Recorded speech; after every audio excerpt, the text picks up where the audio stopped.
Our View with John Andersen.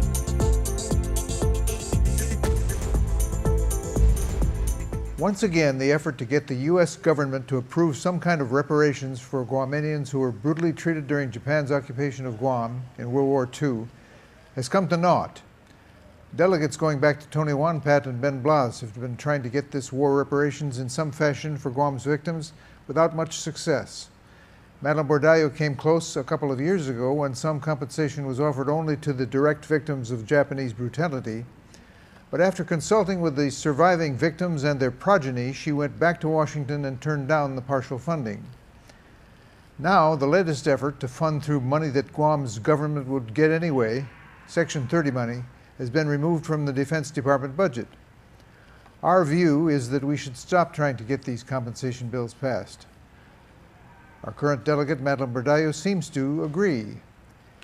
The effort had already been renamed the Guam Loyalty Recognition Act, and it was folded into the defense budget, which passed the House but failed in the Senate.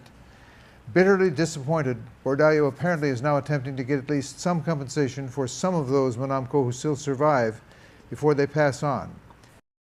We do wish her well with that effort, but we think making war reparations or loyalty to the U.S. the subject of yet another bill is a waste of time and effort. The United States absolved Japan of any responsibility for this after the war, making the federal government of the U.S. the target of the subsequent efforts. Congress treats Guam financially very well, with 100% of federal taxes rebated to help fund our local government, along with grants and Section 30 money.